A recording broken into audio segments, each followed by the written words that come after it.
দুইটা একটা বিষয়, আর হলো সালাত কায়েম এবং জাকাত আদায়। এই তিনটা বিষয়ে মানুষ আমল না করা পর্যন্ত তাদের বিরুদ্ধে সংগ্রাম চালিয়ে যাওয়ার জন্য মহানবী সাল্লাল্লাহু আলাইহি ওয়াসাল্লামকে নির্দেশ দেওয়া হয়েছে। তাইলে এখানে লিমা কাররারা আশিয়া আস-সালাসা গায়াতান লিল কতলে, অর্থাৎ এখানে তিনটা বিষয়কে সংগ্রাম চালিয়ে যাওয়ার জন্য কেন নির্দিষ্ট করা হয়েছে।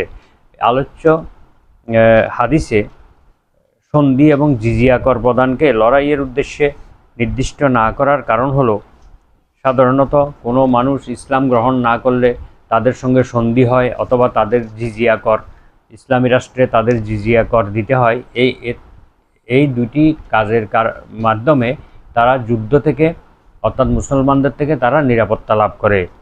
কিন্তু এই হাদিসে সন্ধির কথাও বলা হয় নাই, জিজিয়া করের কথাও বলা হয় নাই, বরং এখানে আর নাস সমগ্র মানুষের সঙ্গে লড়াই চালিয়ে যেতে বলা হয়েছে। তো এখানে আর নাস শব্দটি কোনো মুহাদ্দিস বলেছেন এটি আলিফ লামটি হলো আহাদ, অর্থাৎ সীমিত অর্থবোধক, অর্থাৎ শুধুমাত্র আরব দেশের লোকদেরকেই বোঝানো হয়েছে। আবার কোনো মুহাদ্দিসের মতে এখানে আর নাস শব্দ দ্বারা পৃথিবীর সমগ্র মানুষকে বোঝানো হয়েছে। এখানে আলিফ লামটি ইস্তেগরাকি, অর্থাৎ সকল মানব জাতিকেই বোঝানো হয়েছে। কারণ এখানে হাত্তা ইয়াশহাদু, যতক্ষণ না তারা সাক্ষ্য দেয়, এ কথা বলার মাধ্যমে সমগ্র মানুষকে বোঝানো হয়েছে। অর্থাৎ পৃথিবীর মানুষেরা যদি মুসলমানদের আরোপিত শর্তসমূহ মেনে নেয় এবং ঈমান এনে সন্ধি এবং জিজিয়া কর প্রদান করে, যেভাবেই হোক না কেন, তবেই তাদের সাথে লড়াই বন্ধ থাকবে। অর্থাৎ তারা মুসলমানদের শর্তগুলো মেনে নিলে, অথবা ঈমান আনলে, অথবা সন্ধি করলে, জিজিয়া কর প্রদান করলে, যে কোনোভাবেই হোক না কেন তাদের সঙ্গে আর কোনো লড়াই হবে না, তারা নিরাপদ থাকবে।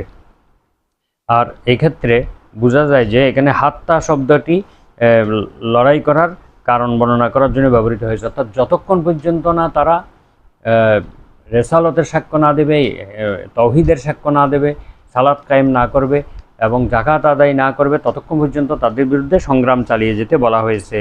তাহলে এই কাজগুলো যদি করে তারা, তাহলে তাদের বিরুদ্ধে আর কোনো সংগ্রাম করতে হবে না।